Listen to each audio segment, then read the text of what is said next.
좋겠네요. 질문을 하나 해볼까요? 여러분, 만약에 여러분이 상상을 해보세요. 교회가 없는 곳에 갔어요. 교회가 없는 곳에 따로 떨어져서, 예를 들어 뭐 이렇게 생각해보죠.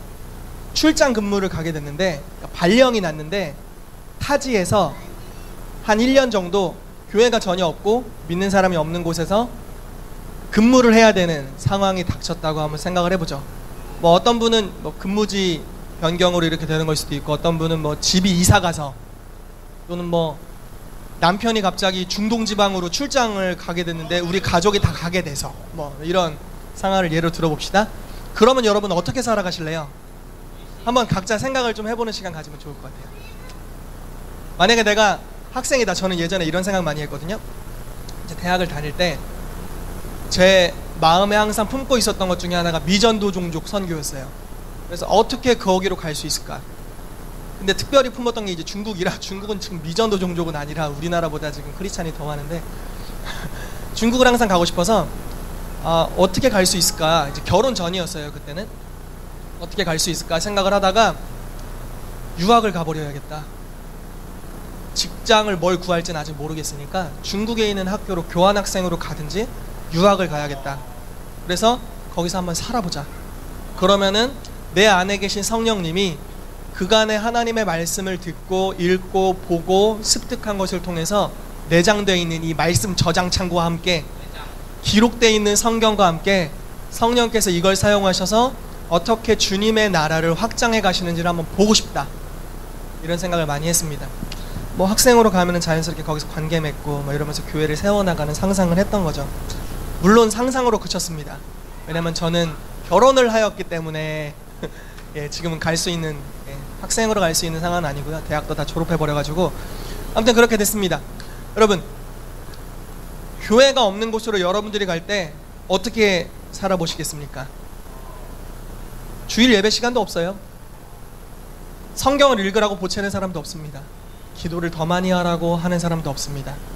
LTG에서 성경을 읽지 않아서 꾸사리를 주는 경우도 없어요. 죄를 고백하실 필요도 없습니다. 전도할 필요도 없어요. 압박이 전혀 없습니다. 종교적인 요구를 하는 게 전혀 없이 그냥 여러분이 거기서 그냥 그들과 동일하게 살아도 뭐라고 하는 사람 하나도 없는 그곳에 갔을 때 어떻게 살아가시겠어요?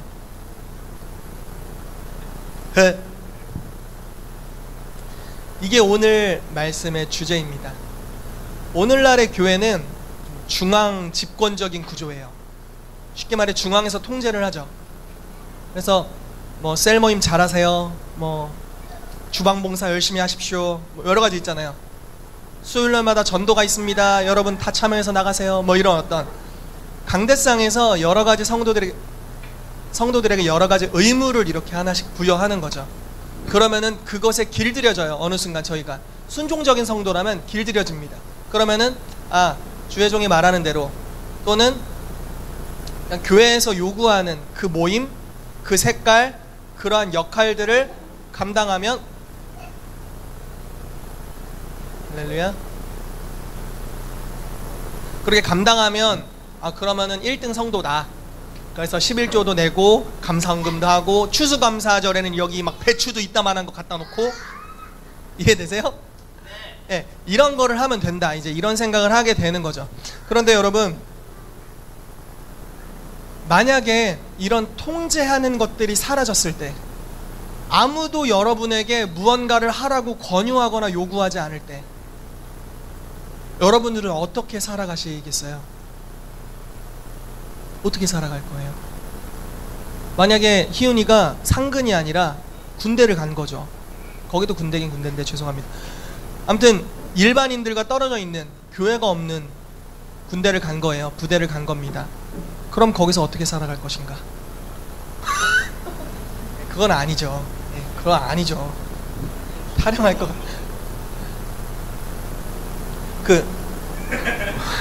할 말이 없어지네. 저는 지연이가 이제 와서 너무 기쁘고 좋아요. 같이 예배드리니까 여기서 예배드리는데 지연이가 왔나 이렇게 쳐다봤더니 왔어요. 여기 이렇게 보이는 거야. 그래서 되게 기뻤어요. 너무 예, 온다는 얘기를 오늘 들어가지고 되게 기분이 좋았어요. 지연이 같은 경우는 느꼈을 거예요. 부산에 있는데 이제 교회 신앙생활에 대해서 요구하는 사람이 없어요. 예를 들어 없어요. 그리고 그리스도인으로서 정체성이 있습니다. 어떻게 살아가야 될지, 내가 원하는 걸 마음껏 할 수 있고, 내가 그간 종교적으로 요구되었던 것 중에 싫은 것들은 안 할 수 있는 그 상황이 왔을 때 나는 어떻게 살아내는지, 이제 이런 게 보이는 거죠. 이런 거를 한번 경험해 보기 위해서 때로는 진짜 좀 이상한 생각도 해요. 어떤 생각을 하냐면, 여러분 왕의교회 한 달간 주일 예배가 없습니다, 안녕히 가십시오, 이렇게 하고 한번 어떻게 살아지 나를 보고 싶은 마음도 있어요. 되게 괜찮죠? 그럼 이제 별 꼴들이 다 나오겠죠.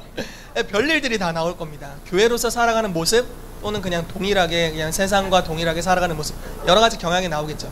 우리 안에 그만큼 무언가 외부로부터 듣고 그것을 수행하는 것에 익숙해져 있다는 겁니다.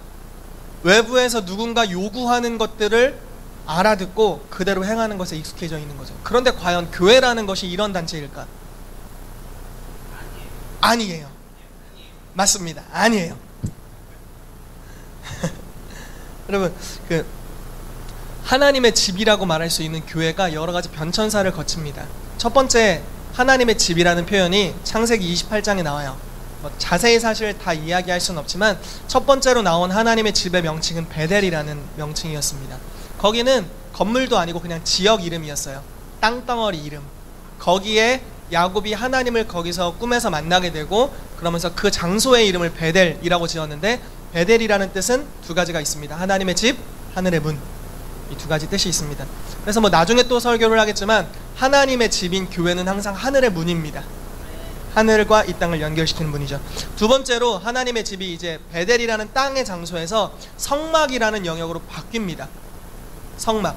하나님의 언약궤를 모시고 주님의 임재를 모신 하나님의 천막. 그것이 성막이었죠. 그러다가 이제 하나님의 집이 어떠한 변천사를 거치게 됩니까? 성막 다음에 뭐가 생기죠?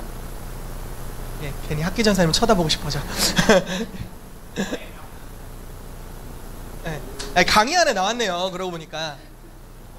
예, 그 다음에 성전으로 바뀌죠. 솔로몬이 지은 성전에 이제 하나님이 거기 거처를 두셨죠. 그리고 나서 어디로 또 바뀝니까? 주님의 집이 신약 시대에 와서 뭘로 바뀌죠? 예수님입니다. 예수님. 그래서 요한복음에 보면 예수님 이렇게 말씀하세요. 이 성전은 헐라 내가 사흘 동안에 다시 일으키리라 라고 말씀하시는데, 그것은 자기의 육체, 하나님의 성전이었던 자기의 육체를 가리켜 말씀하신 것이었습니다. 그리고 이 예수님의 몸이었던 하나님의 집으로 표현돼, 하나님의 임재가 있는 곳이 이제 예수님의 몸이었는데, 이제 예수님께서 죽으시고 부활하시고 승천하신 이후에 하나님의 집이 어디로 갑니까? 네, 교회로 갑니다. 교회가 주님의 거처가 됩니다. 저와 여러분들의 몸이 주님의 거처가 된 것이죠. 아멘이시죠? 그래서 이런 이제 고린도전서에 보면 이런 이야기가 있어요. 다른 죄들은 다 몸 밖에서 범하는 죄다. 그렇지만 음행이라는 것은 몸 안에 짓는 죄다. 그래서 음행을 피하라. 이런 구절들이 있습니다. 왜 그러냐면 우리 몸이 굉장히 소중하기 때문에 그렇습니다. 제가 페이스북에 강균성 씨 하나 올렸는데 예, 기회 되시면 보세요. 되게 재밌습니다. 아주 적나라한 성에 대한 강의인데 되게 재밌었어요. 좋습니다. 네, 보세요. 네, 되게 좋았는데, 어쨌든 우리 몸이 하나님의 성전이 된 것입니다. 그리고 그리스도인들이 모여있는 이 공동체를 성전이라고 하죠. 그런데 이 교회라는 명칭으로 이제 하나님의 집이 정의가 되었는데, 이 교회를 다른 표현으로 무엇이라고 말하냐면 그리스도의 몸이라고 표현을 합니다. 성경을 한번 볼까요? 에베소서 1장 23절에 보면 교회는 그의 몸이니 만물 안에서 만물을 충만하게 하시는 이의 충만함이니라. 교회는 예수님의 몸입니다. 여러분, 제가 이거 오늘 잘 설명할 수 있으면 좋겠는데 어제도 좀 걱정스럽긴 했거든요. 이거를 어떻게 표현하면 좋을까? 여러분 몸을 생각해 보세요. 여러분 몸을 생각해 보세요. 특별히 이 오장육부의 기관을 한번 생각해 보세요. 심장이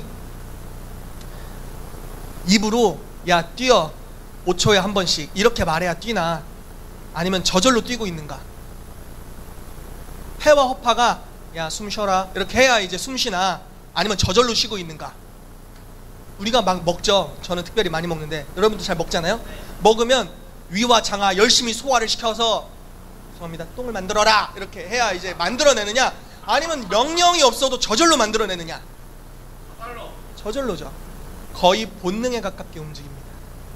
무언가 명령을 받는 게 아니에요. 외부에서 주입되는 게 아닙니다. 그냥 몸이라는 것은 자동적으로 그 일을 합니다. 그 결과가 뭡니까? 성장하게 됩니다. 성숙하게 되고 생육하고 번성하게 되는 겁니다. 교회를 표현할 때 의도적으로 몸이라는 단어를 주님이 사용하셨다는 거죠. 여러분, 불에 가까이 갔습니다. 손이 불에 가까이 가요. 가까이 갑니다. 어떻게 됩니까? 아 뜨거워 딱 빼죠. 요 빼는 것이 뜨거운데 말로 빼라 해서 귀로 듣고 빼야지 딱 이렇게 뺍니까? 아니요. 아니죠. 제가 좀 미련하게 말하더라도 이해해 주세요. 아 뜨거워 이렇게 되는 거죠. 이해되시죠? 본능에 가깝게 움직이는 거죠. 본능에 가깝게 움직이는 겁니다. 여러분,